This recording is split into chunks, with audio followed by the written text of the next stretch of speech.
L'apparence physique, elle a un rôle particulier dans nos sociétés parce qu'elle donne à voir où on se situe dans la hiérarchie sociale. Elle participe, comme d'autres caractéristiques corporelles, à définir notre identité. Et il va y avoir de grandes différences selon où on se situe et si on est dans des milieux plus favorisés ou plus défavorisés. La corpulence, c'est un très bon exemple du rôle que joue le corps dans nos sociétés parce que c'est une caractéristique corporelle sur laquelle chacun a l'idée qu'il peut agir. Et donc on va en apparaître responsable. Et cette idée de la responsabilité de son corps, elle apparaît très bien dans le poids et dans la corpulence, et notamment dans les discriminations qui vont jouer sur ce caractère corporel. Si vous êtes trop gros, dans nos représentations, c'est que c'est de votre faute.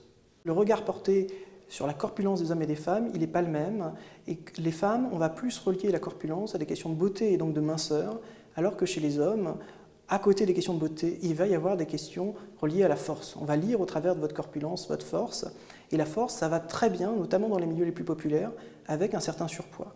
Et donc chez les femmes, on va observer des discriminations pour l'obésité, pour le surpoids, et très peu pour le sous-poids, alors que chez les hommes, l'obésité va causer des discriminations, mais aussi le sous-poids. Alors en France, il y a de fortes inégalités sociales par rapport à l'obésité.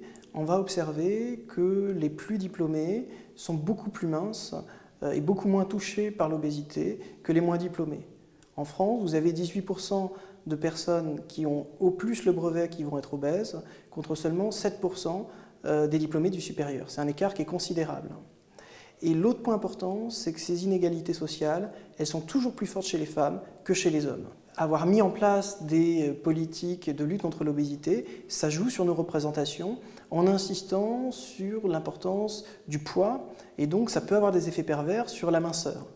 L'autre point important, c'est l'idée que ces politiques de santé publique, elles peuvent accroître les inégalités en améliorant la situation de tous, mais en améliorant plus la situation de ceux qui sont les plus favorisés, et donc d'accroître l'écart entre les moins favorisés et les plus favorisés. Et donc c'est des choses qu'il faut avoir en compte dans les politiques, qu'il faut prendre en compte dans les politiques de santé publique. Le dernier point important, c'est qu'il ne faut pas oublier que l'obésité, c'est un problème de santé, mais c'est aussi un problème d'apparence. Et que tout ce qui est lié aux questions d'apparence, aux dimensions sociales de cette pathologie, il faut les prendre en compte quand on met en place des politiques de santé publique.